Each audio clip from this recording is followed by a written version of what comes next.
মুখ্যমন্ত্ৰীৰ দায়িত্ব গ্ৰহণ কৰাৰ পিছত মই গুৱাহাটীৰ বাহিৰলৈ প্ৰথমবাৰ অহাৰ মোৰ আজি কাৰ্যসূচী আছিলে।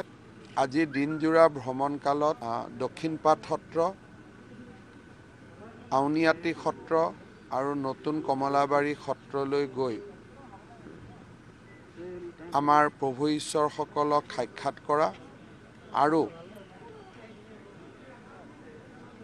ভাৰতীয় জনতা পাৰ্টি, অসম গণ পৰিষদ, গণশক্তি অসমৰ কাৰ্যকৰ্তাসকলৰ লগত অলপ সময় অন্তৰংগ আলাপ কৰা আৰু শেষত জিলা প্ৰশাসনৰ সৈতে মাজুলীৰ উন্নয়ন আৰু ক'ভিড পৰিৱেশৰ অলপ সম্যক ধাৰণা গ্ৰহণ কৰাৰ মই চেষ্টা কৰিছিলোঁ।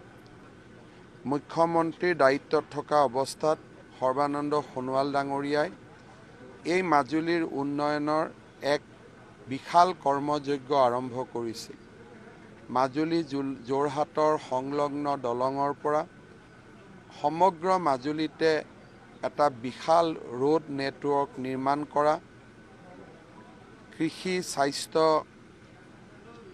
বান নিয়ন্ত্ৰণকে ধৰি বিভিন্ন দিশত কেইবাটাও চকুত লগা পদক্ষেপ আৰু মাজুলীৰ দুখীয়া আৰু আৰ্তজনৰ কাষত সোণোৱাল ডাঙৰীয়া থিয় হৈ থাকি ইয়াতে অজস্ৰ জনকল্যাণৰ কাম তেখেতে আৰম্ভ কৰিছিল।